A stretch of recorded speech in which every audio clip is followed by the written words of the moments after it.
Welcome to another exciting video on our channel, where today we're tackling one of the most well-known and widespread conspiracy theories, the claim that the moon landing in 1969 was a hoax. This historic moment, when Neil Armstrong became the first person to walk on the moon, is often questioned by conspiracy theorists. But today, we're going to dive into the top 10 facts that show why the moon landing was not a hoax, and why this theory simply doesn't hold up.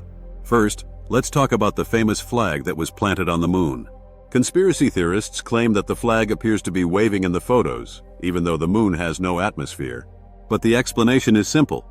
When the astronauts planted the flag, it was moved, and due to the lack of air on the moon, there was nothing to stop the fabric from continuing to flutter.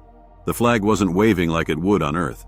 It just stayed in the position it was left in because there's no wind to smooth it out. It's a common misconception that's easily debunked. Another point often brought up by moon landing skeptics is that there are no stars visible in the photos. They argue that if the astronauts were really on the moon, the stars should be visible in the background. But the truth is that the camera settings were adjusted for the bright lunar surface and the astronauts' spacesuits, which were illuminated by the sun. The stars, being much dimmer, didn't appear in the photographs because they were underexposed. The lack of stars is simply due to the contrast in brightness, not evidence of a faked landing. Next, let's consider the thousands of people involved in the Apollo missions. This wasn't just a small group of astronauts who were part of a supposed conspiracy. There were tens of thousands of engineers, scientists, and technicians working on the mission, both in the US and around the world. It would be nearly impossible for all of them to keep such a massive secret for over 5 decades. The idea that nobody involved in the mission ever leaked the truth or admitted to the hoax is simply unrealistic. And it wasn't just the US that was watching the moon landing. The Soviet Union, which was in a fierce space race with the US at the time, tracked the Apollo missions closely. If there had been any evidence of a hoax, the Soviet Union would have been the first to expose it, especially since they had their own space program and the resources to verify what was happening. Instead, the Soviets congratulated the US on their achievement, acknowledging the legitimacy of the landing. If the moon landing were a fraud, the Soviet Union, a political rival, would have had the perfect opportunity to expose it. One of the most enduring pieces of evidence that proves the moon landings weren't faked is the presence of retroreflectors left on the lunar surface by the Apollo astronauts. These devices reflect laser beams sent from Earth, and scientists continue to use them to measure the distance between the Earth and the moon with incredible accuracy.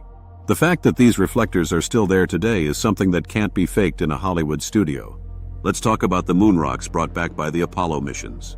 Some conspiracy theorists argue that the rocks could have been faked, but in reality the moon rocks are completely unique. They were studied by scientists all around the world and found to be distinctly different from any rocks found on Earth. These rocks are millions of years older than Earth's, and their chemical composition proves they came from the moon. No one could have fabricated these samples back in 1969, especially when they were being analyzed by independent labs worldwide. Now, consider the technology of the time. Some argue that it was impossible to have the technology to fake a moon landing. But it's important to remember that the technology of the 1960s was groundbreaking. NASA had the resources, the knowledge, and the workforce to pull off the Apollo missions. Faking such a complex operation, with live broadcasts and global observation, would have been far beyond the capabilities of Hollywood in the 1960s. The production value of a moon landing hoax would have been far too sophisticated for its time. Speaking of the live broadcast, the moon landing was witnessed by millions of people around the world. The astronauts' historic steps on the moon were broadcast live to televisions worldwide. It's highly unlikely that such an event could have been faked on such a large scale, with millions of people watching in real time. A live broadcast of a staged moon landing would have been impossible to pull off without somebody noticing, and the global public would have realized it was all a lie. Also, radar stations around the world were able to track the Apollo missions, confirming their path to and from the moon. Independent observers from various countries confirmed the trajectory and position of the spacecraft in real time. These stations monitored the spacecraft's movements, and there was no evidence that they were faking the moon landing. If the missions had been staged, these independent stations would have caught it. Finally, the scientific community has spent decades confirming the reality of the moon landings. From lunar samples to retroreflectors, the evidence continues to mount in support of the fact that humans have indeed landed on the moon. Every year, new data and studies further validate the achievements of the Apollo missions, making it clear that these landings weren't some elaborate hoax. The moon landing is one of the greatest accomplishments in human history, and the idea that it was faked simply doesn't hold up when examined closely. The evidence supporting the authenticity of the moon landing is overwhelming, and with the 50th anniversary of Apollo 11 just a few years ago, the proof is clearer than ever. If you still have doubts or questions, we'd love to hear them in the comments below.